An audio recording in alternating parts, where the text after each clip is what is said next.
de estarmos aqui nessa noite. Quero louvar a Deus pela vida da evangelista. Que Deus continue te abençoando. Obrigado pela vida dos pastores, pela vida da nossa irmã. Que Deus continue abençoando de maneira poderosa a cada um de vocês que está aqui nessa noite.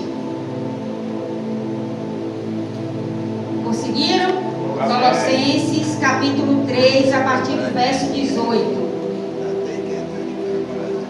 É culto com o departamento de família, é culto da família. Glória a Deus, aleluia. Glória a Deus. Todos encontraram? Diz assim: os deveres domésticos. Vós, mulheres, estáis sujeitas a vossos próprios maridos, como convém no Senhor. Vós, maridos, amai a vossas mulheres e não vos irriteis contra elas. Vós, filhos, obedecei em tudo a vossos pais, porque isto é agradável ao Senhor. Vós, pais, não irriteis a vossos filhos, para que não percam o ânimo. A igreja poder sentar. Igreja, evangelista, né, falou algo aqui muito sério. Eu não sei se você tem percebido o que está acontecendo, como está a atmosfera. Esse mundo não está suportando mais a igreja não está mais suportando esse mundo. Eu não vejo a hora do Senhor Jesus Cristo voltar. Mas eu sei que ainda tem ovelhas que são desse aprisco e que precisam retornar, que precisam ser salvas. E eu oro ao Senhor todos os dias para que essas vidas se despertem o mais rápido e voltem ao aprisco das ovelhas. Jesus está mais às portas do que eu e você possa imaginar. Aquela voz que a gente ouvia pessoas dizer, tantos anos dizendo que Jesus vai voltar e até hoje ele não voltou. Agora está mais perto. Na madrugada de quarta-feira passada, de quarta para quinta, eu levantei para orar e eu não orei muito porque eu estava cansada, assim, eu não vou orar muito. E quando eu deitei, eu dormi e no sonho eu ouvia, literalmente eu ouvia a voz de Deus e falava assim: está tudo cercado, está tudo tomado. E a voz do Senhor repetia: está tudo cercado, está tudo tomado. E aí eu começava a falar: você está entendendo o que Deus está falando? Está tudo cercado, está tudo tomado. E eu repetia isso. E dentro de mim vinha muito forte, como se o planeta todo estivesse cercado por um exército muito numeroso e que algo muito grande fosse acontecer. Eu acordei falando e na frente da porta lá de casa passou, era a voz de um homem. E essa voz de homem falava exatamente o que Deus falou no sonho e o que eu repeti, o que eu falava. Eu dei um pulo da cama, olhei pela greta da janela para ver se eu via quem era, mas eu não vi, mas eu ouvi a voz de um homem que falava exatamente as mesmas palavras. E eu entendi, igreja, que algo muito grande está para acontecer. E é algo que a igreja precisa estar posicionada de verdade. Não é de brincadeira, é de verdade. E antes de eu entrar na mensagem, é culto de família, mas isto serve também para a gente que temos família em nossa casa e temos família também na igreja. Mas, igreja, eu quero falar para você, hoje eu quero pregar assim, para eu entender e você entender. Aleluia. Se a gente não viver esta palavra, a gente vai ser derrotado. A gente vai ser ferido, a gente vai ser assassinado em campo de batalha. Um crente que não se alimenta da palavra de Deus, ele é um cristão infrutífero. As aflições, ela vem, é inevitável. A própria palavra diz, lá em João 16:33. O Senhor Jesus disse: "Tenho-vos dito isto para que imitem as paz. No mundo tereis aflições. Mas tenho de bom ânimo, eu venci."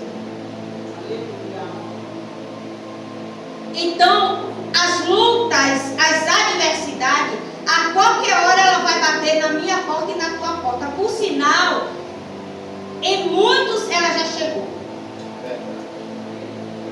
Porque a igreja não foi levantada para agradar e nem se igualar com o mundo.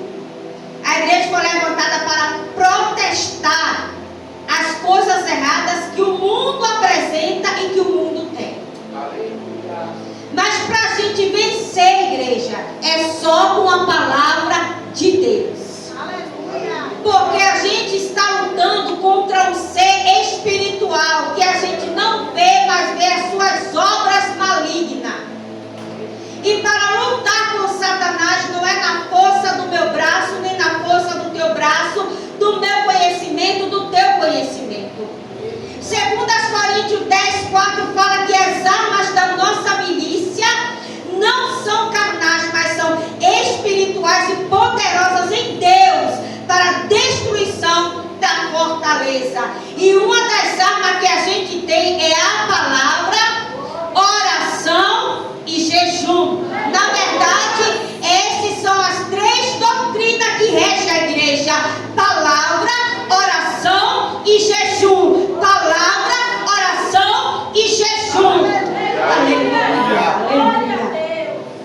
E a igreja tem que ter isso.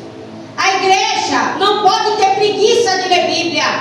A igreja não pode ter preguiça de orar. A igreja não pode ter preguiça de jejuar. A igreja, mesmo tendo pouca força, ela tem que continuar lendo Bíblia, orando e jejuando. Lendo Bíblia, orando e jejuando. Porque enquanto a igreja estiver aqui, a igreja vai ser atacada. Mas conforme a gente se posicionar, vai determinar se a gente vai vencer ou vai ganhar. E a gente precisa se posicionar nessas últimas horas. A evangelista falou: o diabo não está brincando, igreja, o diabo não está brincando. E eu estou vendo muito crente brincando. Eu estou vendo muito crente levando tudo ao pé. E quando o diabo está olhando e está dizendo: pode seguir do jeito que tu está, que é desse jeito que eu quero. E nós precisamos, igreja, nos posicionar nessa última hora, parar de brincar, parar de contender, parar de guerrear entre si, porque lá em Efésios 6:12 diz que a nossa luta não é contra a carne nem sangue, sim contra os principados e potestades. Aleluia. A minha luta não é contra quem eu vejo, é contra quem eu não vejo. Aleluia. Porque Satanás, ele precisa de um corpo, e ele vai usar aquele que dá legalidade a ele. Enquanto eu e você manter as brechas fechadas, o diabo não vai ter legalidade para investir e nos usar. Mas se a gente der brecha e ilegalidade, ele vai usar a gente, vai usar contra outra pessoa. Só que a gente não é fantoche nem capaz do diabo, a gente é templo do Espírito Santo. A gente é noiva do Cordeiro. A gente não é qualquer pessoa. Igreja, culto de família. Eu estava ali sentada, em espírito de oração, conversando com o Senhor. E eu dizia assim na minha mente: Senhor, quantas famílias estão hoje chorando? Muitos porque perdeu um ente querido, muitos porque alguém se afastou, muitos porque alguém se rebelou de uma maneira terrível dentro da sua casa. Quantas mães chorando nesse dia? Quantas mães sepultando seus filhos? Quantos processos de divórcio foram dadas entradas hoje no fórum? Quantas famílias foram destruídas nesse dia? Quantas famílias estão debaixo de maldição? Quantas famílias estão debaixo debaixo de obra de macumbaria e feitiçaria. Quantas famílias estão sendo atacadas nesse exato momento que a gente está aqui dentro da igreja, buscando auxílio? Quantas mães estão nesta hora em seus lares apreensivas porque seus filhos saíram e elas estão preocupadas? Aleluia. E o Senhor falava ali comigo, igreja: filha, primeiramente é preciso atentar para a minha palavra e deixar a minha palavra curar o vosso interior. Aleluia. Porque se o nosso interior não estiver curado, a gente não vai conseguir manter o equilíbrio no meio da adversidade. E a gente está vendo que nessas últimas horas é muita gente sofrendo com o emocional abalado, o psicológico abalado. Por mais que se esforce, por mais que lutem, parece que nunca vence, que nunca vai vencer, parece que não consegue sair daquele campo de batalha.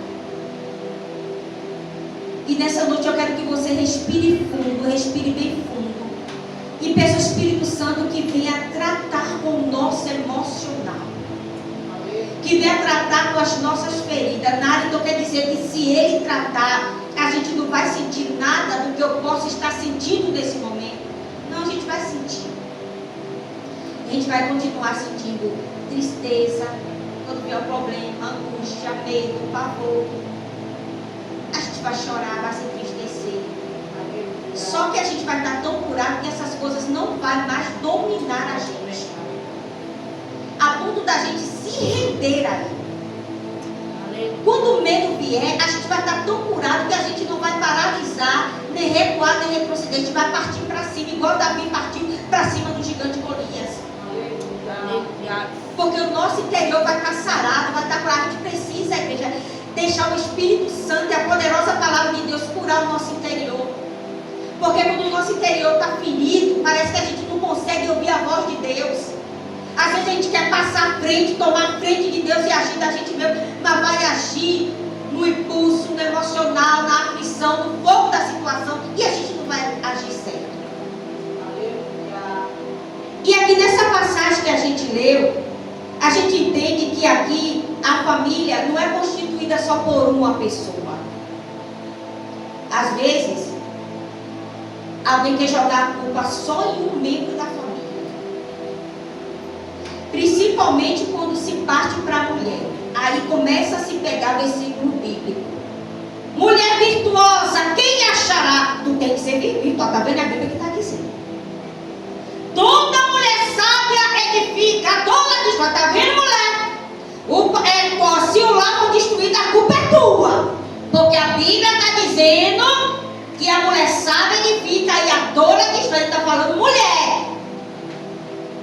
Só que não é assim. Não é assim. Eu sou um corpo. Eu tenho braços, mãos, perna, pé, cabeça, olho, nariz, ouvido, boca, cabeça. Nenhum deles trabalha sozinho. Eles trabalham em conjunto para que tudo funcione bem. Ainda que tem momentos que eu sinta a dor na mão direita, mas a mão esquerda vai dar um suporte para a mão direita, porque ela entende que a mão direita é parte dela e que ela precisa da mão direita para funcionar bem. Aleluia. Ela não vai, a esquerda não vai acabar de ferir e aumentar a dor da mão direita. O meu corpo precisa do esqueleto para se manter em pé. Meus pés, eles têm que estar sarados porque precisa caminhar. Trabalha junto.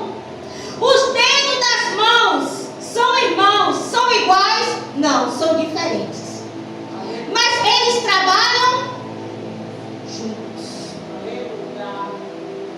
Porque se o meu dedo mindinho tentar levantar isso aqui e pegar sozinho, ele não vai conseguir. Mas quando ele trabalha unido, ele vai conseguir movimentar de um lado, de um canto para o outro. Então, nessa passagem que a gente leu, a gente vê aqui que as tarefas são divididas. Meu Deus. Não é um papel só da mulher para resolver tudo. Aleluia. Aqui o título fala os deveres domésticos. Lá é casa, é o lugar que a família mora para deitar, dormir. Todo mundo pode ter um lar, mas nem todo mundo está preparado para ter uma família. Aleluia. Porque família é afeição, é sentimento, é amor, é comunhão, é intimidade. Então, todo mundo tem um lar, mas a família que está dentro não está unida, está separada. Porque um quer cobrar mais do outro. E aqui o verso 18 diz: vós mulheres estáis sujeitas a vossos próprios maridos, como convém ao Senhor. Quando a Bíblia diz que a mulher tem que ser submissa ao marido, a Bíblia não está dizendo que você tem que ser escrava do seu esposo. Não. Quando a palavra de Deus diz submissa, você não entenda que o seu marido é cabeça. É cabeça. Só que a mulher não pode ser submissa ao marido quando ele sai da palavra de Deus. Enquanto o marido estiver dentro da palavra de Deus, ela pode ser submissa a nada, mas que negócio é esse?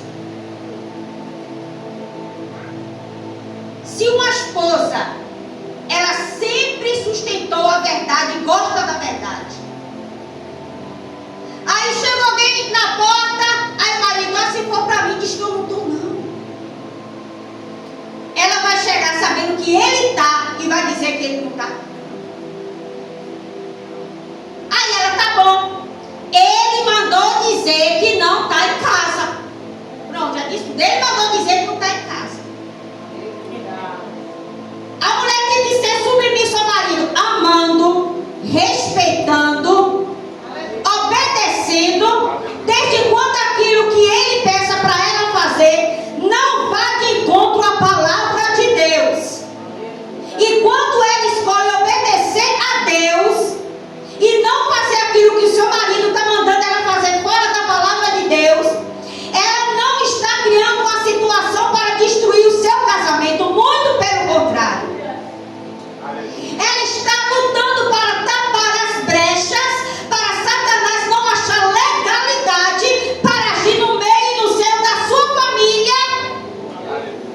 E é isso que muitas vezes os esposos não entendem. Deus diz aqui no verso: está sujeito a vosso marido como convém ao Senhor. Como convém ao Senhor. Primeiro, Deus.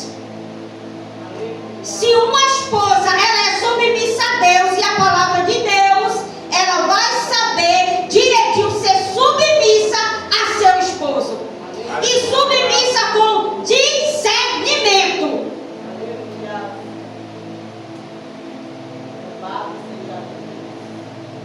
A mulher sábia edifica e a tola destrói. Mas tem homem tolo também.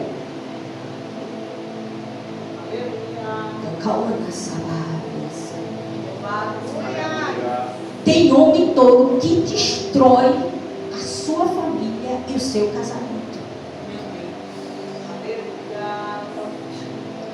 A mulher está sendo sábia, mas ele não está sendo sábio nenhum. Só que para tudo tem limite, igreja. Glória a Deus. Para tudo tem limite.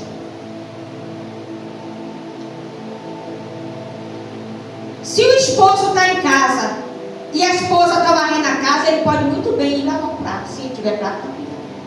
Não vai cair a mão dele. Cadê glória? Se o esposo sabe cozinhar, isso não vai tirar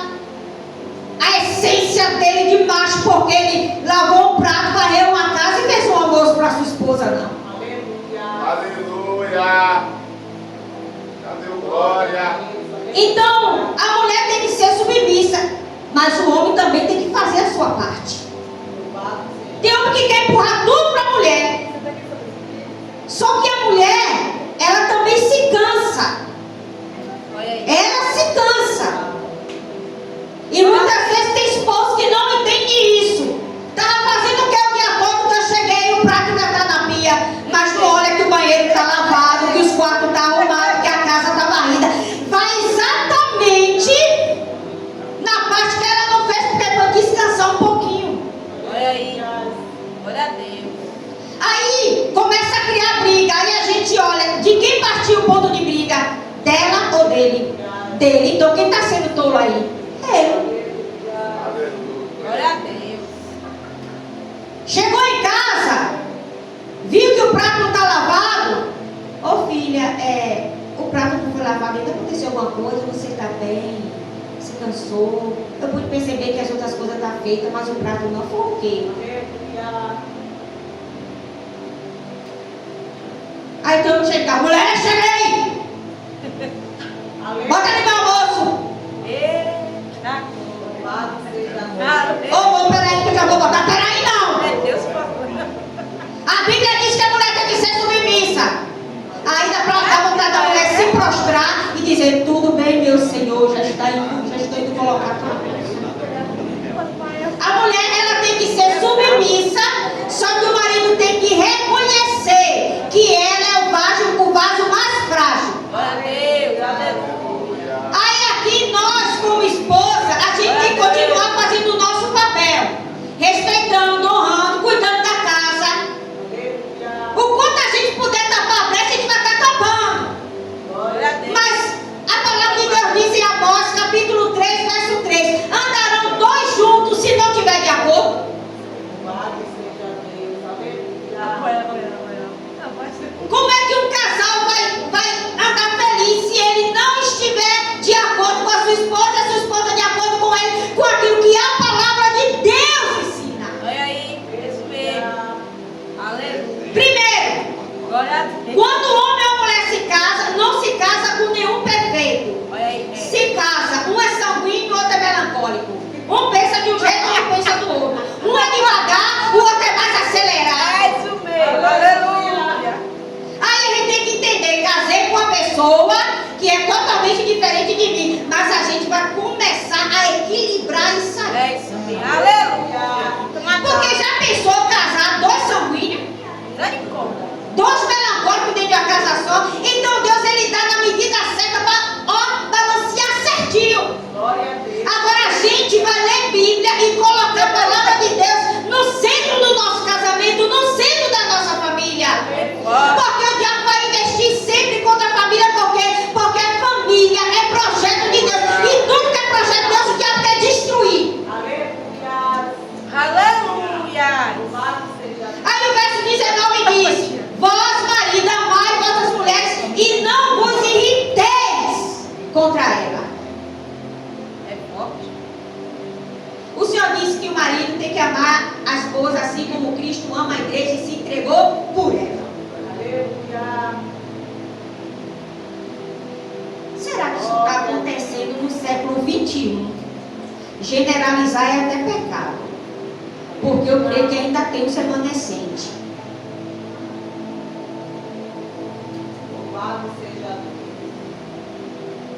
Igreja, Deus não olha o casamento como um projeto falido. Aleluia. Deus olha o casamento com algo para até que a morte o separe. Igreja, tem coisas que se pregadores falar, eles são apedrejados de tal maneira ainda que esteja na palavra. Porque muitos só querem ouvir o que lhe agrada e massageia o seu ego. Foram interrogar Jesus e disseram, Moisés mandou que desse carta de divórcio. E essa é uma questão muito delicada no nosso meio. Porque uns acreditam que pode, outros acreditam que não. Outros acreditam que se divorciou não pode mais casar. E outros acreditam que sim. E tu, Nara, acredita o quê?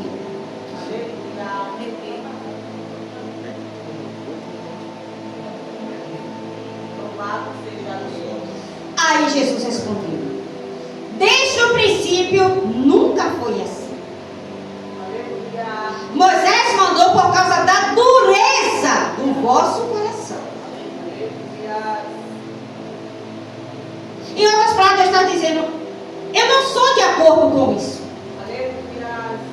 Mas por causa da dureza do coração do homem, é só em uma situação: infidelidade conjugal. Mas mesmo assim Deus diz: o bom é que perdoe.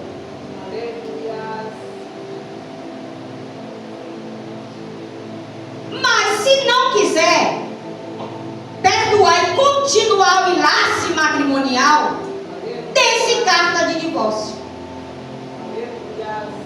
É como se há traição e adultério. Deus quer que haja o perdão, porém, se houver o perdão, mas não quiser dar continuidade ao casamento, Deus não vai mandar a pessoa para o inferno por causa disso. São coisas, igreja, que nessas últimas horas, nós que pregamos a palavra de Deus, nós temos que começar a ter coragem para falar muita coisa, ainda que muitos vão se levantar contra. Eu não estou aqui pregando que tem que divorciar. Você tem noção do que eu estou sentindo aqui, por isso que eu estou apoiada aqui no público. Mas como se pode sustentar um casamento onde a pessoa está sendo espancado, está apanhando, sofrendo ameaça de morte, dentro e não tem paz?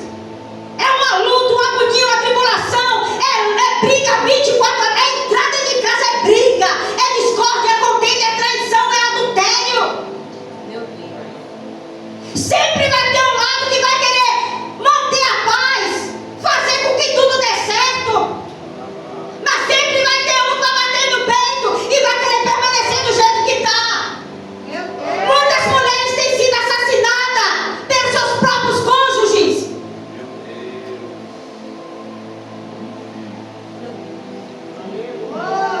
Maria Sorreberebecha. Está falando. Será que Deus quer isso, igreja? Está falando. Porém, se um lado quer pagar o preço, Deus vai honrar.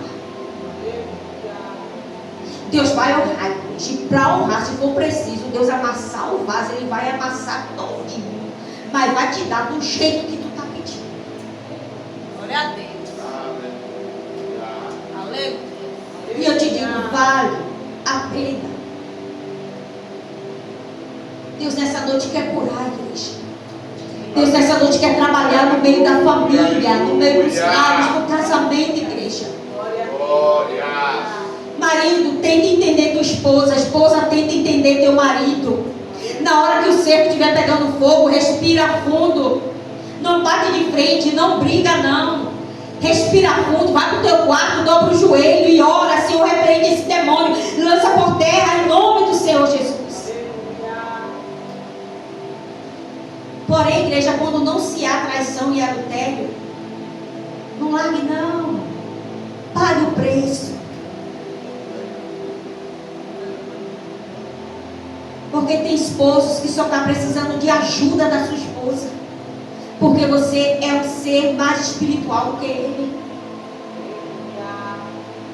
Tem marido que olha para a esposa e vê nela um porto seguro. Vê nela uma coluna. Ele só está dizendo: filha, vem comigo. Me ajuda a me libertar. Me ajuda a pagar o preço. Não me larga não. Não me deixa não. É ignorante. É briguento. Mas ele está dizendo: eu não quero abrir mão do meu casamento. Aleluia. E mesmo que a mulher esteja fraca, ela tem que se levantar e dizer: então vamos juntos. Vós, marido, amai as vossas mulheres, Nessas últimas horas, o diabo está investindo pesado contra este projeto chamado família. E nós precisamos nos posicionar. Porque, igreja, nessas últimas horas, Jesus vai fazer coisas maravilhosas. Onde ele olhar para um lar, para uma família, e ver disposto a querer o agir dele, ele vai agir. Tenha certeza, ele vai agir. Ele vai fazer, ele vai curar, ele vai restaurar, ele vai libertar. Ele vai fazer tudo novo, igreja. Mas a gente precisa estar disposto a pagar o preço. E cada um de nós que estamos aqui nessa noite, nós somos coluna na nossa família e no nosso lar. Verdade. Nós somos coluna na nossa família e no nosso lar. E o que é coluna? É aquele que sustenta todo o peso. E nós somos essa coluna. E quem mais é coluna é quem mais suporta o peso. E por mais que você diga nessa noite, eu não aguento mais, eu não suporto mais, Deus está dizendo, tu és coluna, porém eu sustento esta coluna. Deus está te sustentando, vós, filho, obedecer em tudo a vossos pais, porque isto é agradável ao Senhor. Igreja, vamos orar pelos nossos filhos. Alguém falou nessa noite, foi a evangelista, sobre o celular. Saiu uma pesquisa que até 2030, muitos adolescentes vão estar com problemas mentais de ficar tanto tempo exposto na frente das telas de celular, computador, notebook. E você pode ver, tem criancinhas que mexem em celular, que um adulto não sabe mexer do jeito que ela mexe. E muitas criancinhas novinhas, os pais dando o celular, entregando o celular na mão. Isso é um erro gravíssimo que a gente faz. Dentro do celular está tão sério que está a família toda dentro de casa. Cada um com seu celular na mão. Ó. Não bota lá, não senta, não conversa, não tira aquele momento de conversa. Para dialogar, para fortalecer o vínculo da família. Mas um vai para o quarto, outro vai para o outro senta no sofá, outro vai para a varanda, cada um com o seu celular na mão. Às vezes está dentro de casa, quer uma coisa, pergunta para o celular. O marido botou senha no celular, a mulher não pode saber a senha, não pode pegar. A mulher colocou senha no celular, o marido não pode saber, não pode pegar. O filho colocou senha no celular, a mãe não pode, se possível, nem olhar para o celular dele. E quando fala, filho, me dá aí teu celular, para quê? O celular é meu, é particular. Nem tem a preocupação, não, é minha mãe que está pedindo, é meu pai que está pedindo, eu tenho uma obrigação de dar. Não. Eles botam a senha no celular e nem diz para o pai e para a mãe que senha é. Eles vão para o banheiro tomar banho e levam o celular. Vai para o banheiro fazer necessidade e levam o celular. Eles vão dormir, colocam o celular debaixo do travesseiro, porque se o pai for pegar ou a mãe, aí vai mexer lá, eles vão acordar. Quando não esconde o celular dentro do quarto. 1 da meia-noite, 1, 2 da manhã, está lá no celular. A mãe chama para o culto doméstico, vai demorar. Eu vou conversar e vou jogar com o meu amigo. É algo tão sério que bota o almoço, eles não querem nem almoçar, porque está louco, dá uma garfada e vai para o celular. Quando vai de novo, já está fria a comida, não quer porque esfriou.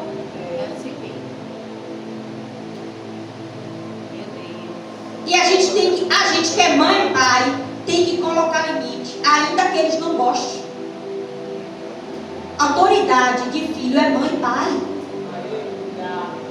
E a gente tem que impor isso, não maltratando eles, não lançando palavra de maldição, não xingando, não espancando, mas com autoridade, filho, me dê aqui, ó, se você não me der o celular, eu vou vender. Então agora você me dá. Eu conheço um pastor que quando os filhos dele nasceram, ele disse para mim, olha, eu só vou dar celular aos meus filhos quando eles fizerem 15 anos. E quando eles fizerem 15 anos, toda noite, 9 da noite, eu vou tomar o celular deles, vai ficar no meu quarto. E assim eles fez. Vai me dar o celular. Quando vocês fizerem 15 anos, deu. Mas quando dava 9 horas, chegava chegava no quarto dele e me dava o celular. Chegava no quarto dele e me dava o celular. Opa, não! E levava para dentro do quarto dele. Hoje estão formados. Uma é dentista e a outra é advogada. Estão formados. Firme na igreja. Usa com sabedoria o celular. Fora o crime da pedofilia.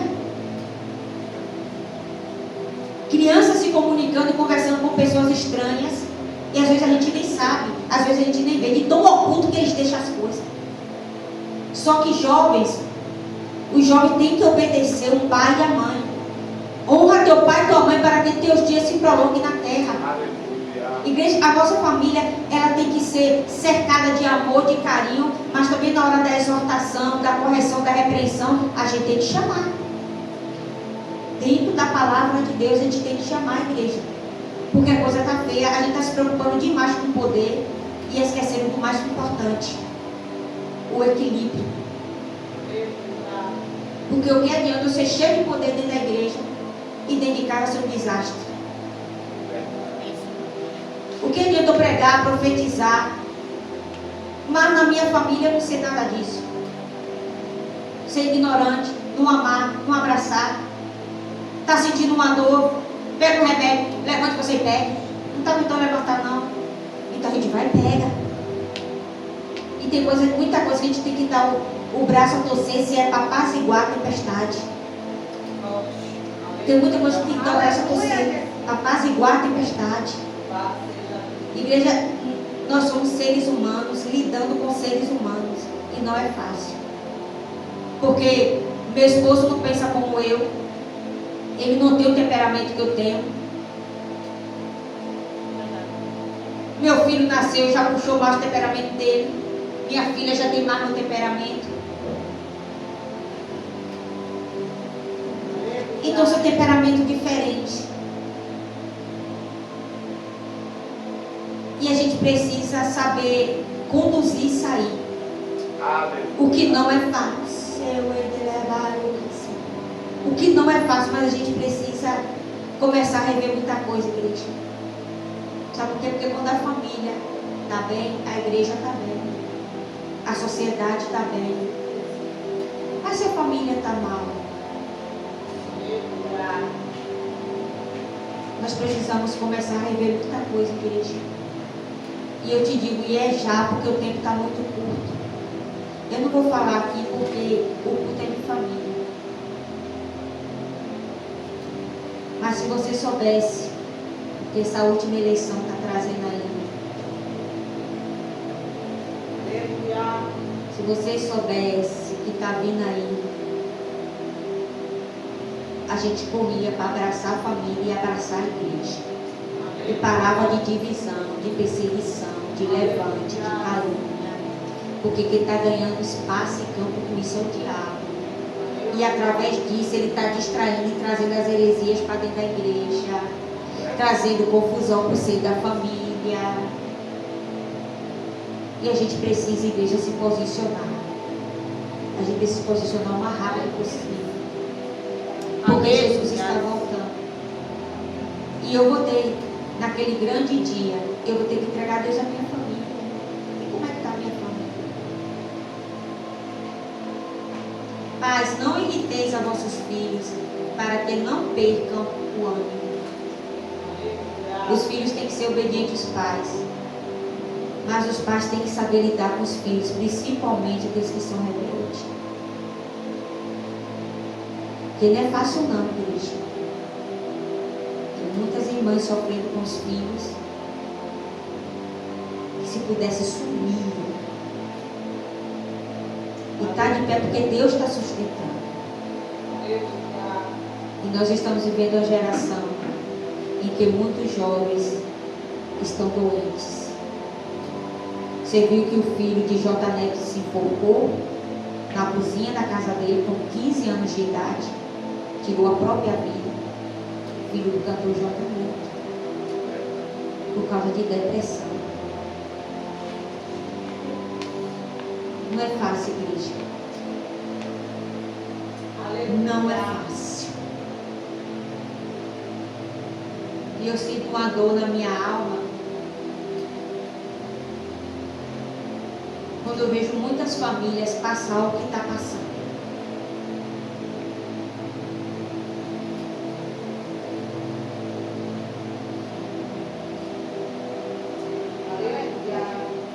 Deus levantou a igreja para somar. Só que a gente está sendo egoísta demais. A gente só está olhando para o nosso nariz. A gente só está olhando para dentro da nossa família. E está esquecendo que tem famílias que a gente tem que dar uma atenção melhor e ajudar. Porque sozinha não estão mais suportando o que está passando hoje. No tempo da gente correr, Jesus chamou a gente para servir, não para ser servido. Então, mesmo tendo pouca força, a gente tem que se levantar, se posicionar. Jesus, cobre minha família com teu sangue, que eu vou socorrer aquela ali. Jesus, livra minha família das retaliações, porque eu preciso socorrer aquela ali, Senhor. Levanta alguém, Jesus, para estar comigo, para socorrer aquela família. Um homem passava por mim direto. E eu olhava para ele, eu vi o semblante dele, triste e angustiado. E um dia eu disse assim: eu vou falar de Jesus para este homem. Ele já ouviu falar, ele tinha ouvido falar de Jesus, vou falar de Jesus para esse homem. E aí, quando eu pensei isso, eu disse: amanhã eu verei, eu vou falar de Jesus para ele. No mesmo dia ele se suicidou. Meu Deus. No mesmo dia ele tirou a própria vida. E Deus me fez entender que o que é para a gente fazer hoje, agora, não deixa para amanhã. Não deixa. Se Deus disse, ó, faz agora. Daqui a 15 minutos, se eu vou fazer, não, vai logo. Porque a gente não sabe o que vai acontecer daqui a 15 minutos. Não tenha medo de avançar, não tenha medo de investir, não tenha medo. Porque quem está na tua frente é maior. Quem está na tua frente já garantiu a vitória. Quem está na tua frente já destruiu o Golias que quer te destruir. Porque a gente precisa é só se posicionar em ver a palavra de Deus. Se coloca.